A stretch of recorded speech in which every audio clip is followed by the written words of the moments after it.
आज की जो कहानी है वो मैं सिखा रही हूँ रियल हीरो के बारे में।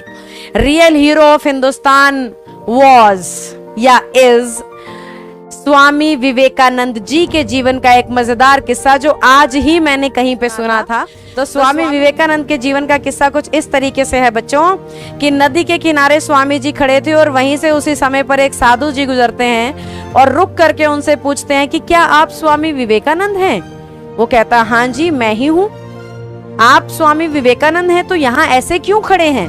तो वो कह रहा है मैं नाव का इंतजार कर रहा हूँ। विवेकानंद जी क्या कह रहे हैं? मैं नाव का इंतजार कर रहा हूँ, मुझे नदी के उस पार जाना है। तो साधु जी हंसते हुए कहते हैं कि अरे वाह, तुम्हें इतनी दुनिया जानती है, तुम इतनी दुनिया के इंस्पिरेशन हो और तुम्हें नदी पार करनी नहीं आती।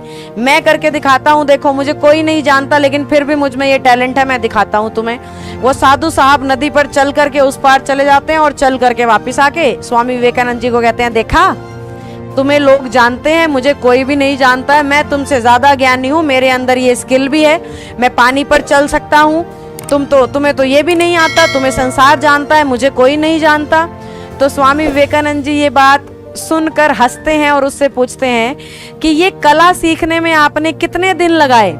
तो साधु महाराज कहते हैं 15 साल लगाए मैंने, पानी पर चलना सीखने में 15 साल की मेहनत लगाई है मैंने। उसी समय नाव आ जाती है तो विवेकानंद साहब कहते हैं आओ नाव में चलते हैं उस तरफ और बातें करते हुए चलेंगे। तो नाव में बैठ जाते हैं दोनों और दूसरे किनारे उतर जाते हैं। उतरते हुए स्वामी विवेकानंद जी उस नाव वाले को 1 रुपया दे देते हैं, यानी 50 पैसा पर सवारी। 50 पैसे विवेकानंद जी के और 50 पैसे साधु साहब के। और फिर उस साधु संत को ये जवाब देते हैं विवेकानंद जी कि आपने 50 पैसे के काम के लिए 15 साल लगा दिए। जो काम आप 50 पैसे के बदले में करा सकते थे उस काम को सीखने के लिए आपने 15 साल लगा दिए, इसलिए आपको कोई नहीं जानता। मुझे सब इसलिए जानते हैं क्योंकि यही 15 साल मैंने लोगों की सेवा में लगाए हैं। आपने किसी एक कला को अर्जित किया और वो कला जो दिनचर्या में लोगों के किसी काम की नहीं है।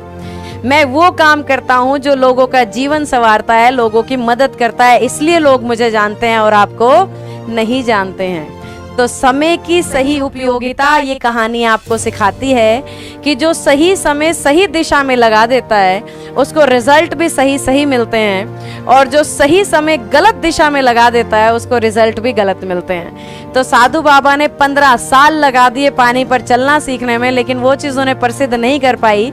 और स्वामी विवेकानंद जी ने कुछ साल तब तक लगाए थे जन जन की सेवा में, और उसी चीज़ ने उन्हें उठा दिया था।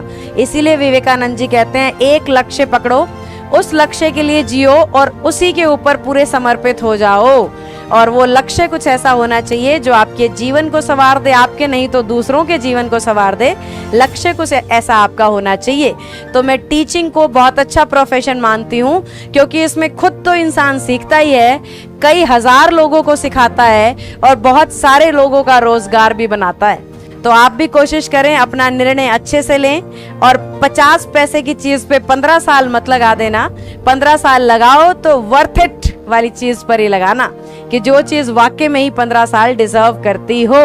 और अगर सरकारी नौकरी चाहते हो तो रहा एक पकड़ तू चला चल, मिल जाएगी तेरे को भी मधुशाला। ठीक है बच्चों, तो लक्ष्य एक पकड़ो और पहुंच जाओ।